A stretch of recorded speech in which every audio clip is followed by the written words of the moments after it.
السلام عليكم يا مساء الورد والفل والياسمين عليكم يا حبايبي. بسم الله الرحمن الرحيم. النهارده هنعمل مع بعض الباتيه. طبعا مقاديره سهله جدا وموجوده، هتبقى موجوده باذن الله عندك في البيت، بدل ما الاولاد يجيبوها من بره فتعملها لهم. تحشيها شوكولاته، تحشيها شوكولاته قابله للدهن، جبنه، بصي اي حاجه تعجبك بقى في الباتيه اللي هما بيحبوه. هنقول معايا ايه؟ بسم الله. معايا نص كيلو 500 جرام دقيق منخول، ومعايا 200 جرام زبادي اللي هي كوبايه، يعني كوبايه اللي هي الشوب، ومعايا 100 جرام زيت اللي هي نص كوبايه، ومعايا كيس خميره، ومعايا معلقتين سكر ورشه ملح ومعلقه بيكنج باودر، ومعايا كوبايه ميه عشان الخميره. هنقول بسم الله ونبتدي. اولا هنعمل ايه؟ هنحط الميه الدافيه. الميه تبقى دافيه يا حبايبي، عشان ايه؟ الخميره تتفاعل معانا، مش هتبقى مغليه. نحط الخميره 20 جرام، وهنحط عليها السكر عشان ايه؟ نتركها شويه عبال ايه ما نحط المكونات التانية على الدقيق، وهنقلبها.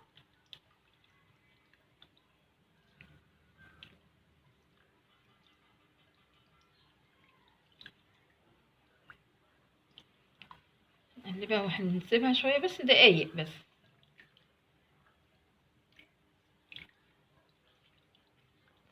حطينا الخميره عشان تتفاعل دقايق، وهننزل بقى على الدقيق المنخول ال 500 جرام، معلقه البيكنج باودر ورشه الملح. عجينه سهله طبعا. وهنحط الزبادي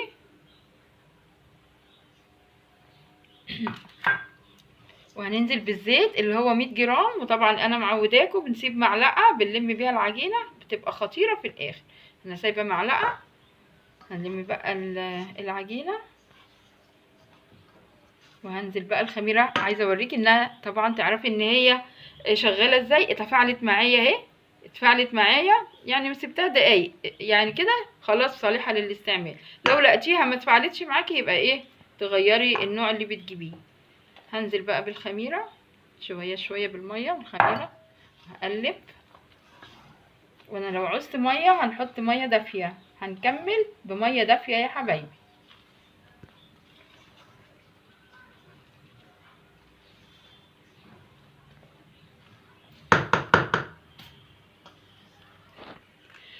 وعجنتها يا حبايبي، ولغايه ما لمت معايا، هي ما خدتش ميه تاني، يا دوبك الميه اللي حطيتها اللي انا كنت حطاها في الكوبايه مع الخميره. وطبعا حطيت معاها المعلقه الزيت اللي سايباها في الاخر اهي. العجينه ما بتطبعش في ايديا، ما دام ما بتطبعش بايديكي خلاص يبقى مش عايزه دقيق تاني. انا هسيبها بقى تريح نص ساعه ونرجع نفردها مع بعض. وخمرت معايا يا حبايبي العجينه، واخد قطعه وهنفردها مع بعض. بسم الله. العجينه هايله. ناخد قطعه نفردها مع بعض.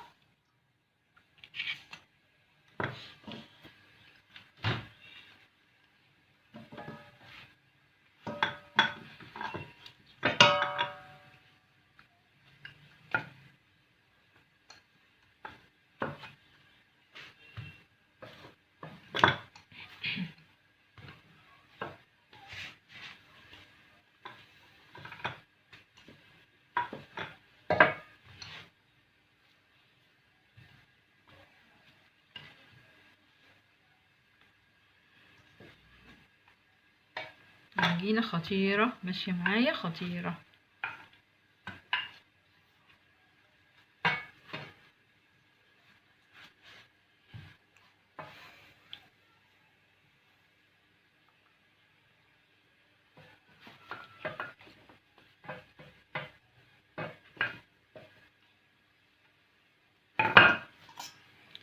هنقطعها بقى كده طوليا.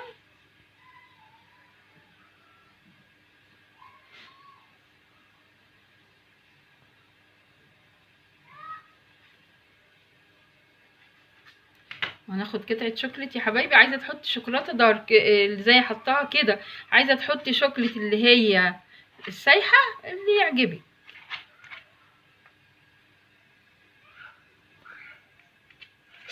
ماشي. وهي حشيت واحدة قطعة وهنحطها في الصينية اللي مدهونة زيت. وعايزة اقولك ان الفرن والع. هنرص بقى واحدات كده، هعمل معاكم واحدة كمان وهكمل اهو. هنعمل مع بعض واحدة كمان.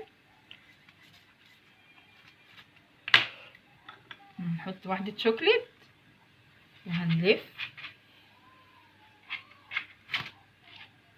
العجينة. هايلة هايلة هايلة اهي. هرصها في الصينية وهكمل بقى الوحدات وابقى ارجع لكم. ورجعت لكم يا حبايبي بعد ما خلصت الصينية وعملت خليط الدهن اللي هو ايه بقى.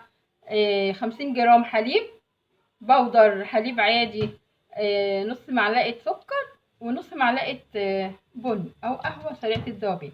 وهندهن بقى الوش. في ناس بقى بتحب تدهن بالبيض والحليب، بس انا بحب ادهن بقى بالخليط ده، مبقاش ريحته اي حاجة، يبقى خطير كده. وخلص معايا يا حبايبي الباتيه، ولا فتحت الشوايه ولا حاجه. هو خد لون من الدهان اللي احنا حطيناه له، اللي هو الحليب مع نص معلقه قهوه مع نص معلقه سكر. هو خد لوحده الوش، ما فتحتش الشوايه عليه ولا اي حاجه. وعايزه اوريكي خطيره، بصي طريه ورهيبه اهي بالشوكليت. الشوكليت صح معانا اهي. والعجينه بصي طريه ازاي، زي يعني احلى من اللي بيجيبوه ولادنا من بره. وعايزه اوريكي ابو جبنه.